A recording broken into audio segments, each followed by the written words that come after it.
Barka da zuwa tashar Hausa Arewatoptv, tashar al'umma, domin samun sabbin fina-finai gami da labarai da dumi-duminsu, wasannin kwallon kafa da kuma wa'azantarwa gami da nishadi. Daidai ke da yar uwa, ku danna mana subscribe, sannan ku danna mana kararrawan sanarwa kamar haka. Mun gode.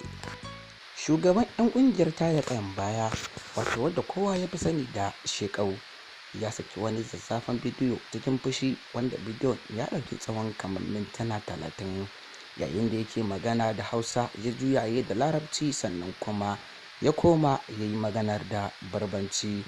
Duk dai ya yi magana ne akan wannan jaruma wacce aka fi sani da Rahama Sadau, wadda ta yi wani hoto wanda ya yi sillan ɓatanci ga annabi, wanda ya sa wani hari ya yi mata comment da sillan ɓatanci ga annabi Muhammadu sallallahu alaihi wasallam. To shi dai Shekau shi ma ya nuna kishinsa a matsayinsa na musulmi kamar yadda yake ikirari, shi yasa ya wallafa wannan bidiyon da ke ɗauke da tsawon mintuna 30 a ciki. Mai sauraro, don Allah don annabi, muna so ka danna mana subscribe, sannan ka danna mana ƙararrawar sanarwa domin samun sabbin labarai da kuma fina-finan Hausa a kodayaushe. Kai dai mai sauraro, danna subscribe ɗin, sannan ka danna ƙararrawar sanarwa kamar haka. Mun gode. Shugaban 'yan tada kayan baya Abubakar Shekau, wanda dai ya yi fice a yankin nahiyar Arewa kuma yake addaban mutane da ta'addanci, amma shi kuma ikirari yake akan cewa shi musulmi ne, kuma sannan shi ne yake bin hanyar tafarkin gaskiya. Shi yasa shi ma ya wallafa wannan bidiyon da ya kai tsawon mintuna 30, yake nuna ɓacin ransa akan abin da Rahama Sadau ta yi, kuma har yake furcin akan cewa Allah jikanta, domin ba za su bari ba su ma sai sun ɗauki kwakwaran mataki akan wannan abin da ta aikata.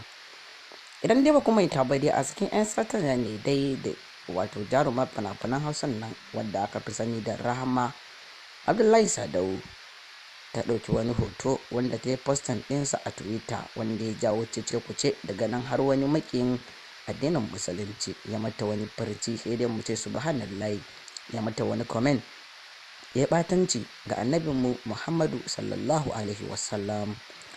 Ita dai Rahama Sadau tuni dai ta fito ta ba al'umma haƙuri akan cewa ba ta san hakan zai faru ba, kuma tare da nuna nadama akan cewa ta yi nadama. To dai sai dai daga bisani dai wasu daga cikin ma'aikatan 'yan uwanta, ma'ana wanda suke abokanan aiki, su ma sun nuna ɓacin ransu yayin da suka ta wallafa bidiyoyinsu akan nuna ɓacin ransu da wayannan abubuwan da Rahama Sadau take aikatawa. Daga cikin su ma'aikun jaruman da suke cewa su suna zargin ma wayannan abubuwan da Rahama Sadau take aikatawa, suna zargin kamar ƙungila ce da ta karɓo daga wurin Yahudu da Nasara domin ta zo ta tarwatsa addinin musulunci da kuma tarbiyyan 'yan arewa. To sai dai mu ce Allah kiyaye. Shi ma dai bayan malamai da dama sun fito sun ta nuna ɓacin ransu, daga bisani shi ma dai wato shugaban 'yan tada kayan bayan nan wadda aka fi sani da Abubakar Shekau ya wallafa wannan zazzafin bidiyo kuma cikin fushi, yayin da yake nuna ɓacin ransa akan Rahama Sadau, akan cewa ta ya za a yi a ce wata ta zo ta yi ɓatanci, ta yi silan a yi ɓatanci ga annabin Muhammadu sallallahu alaihi wasallam, kuma al'umma da suke ikirarin cewa su musulmai ne sun kasa ɗaukan wani mataki a kai, balantana har su kai da sun kashe ta.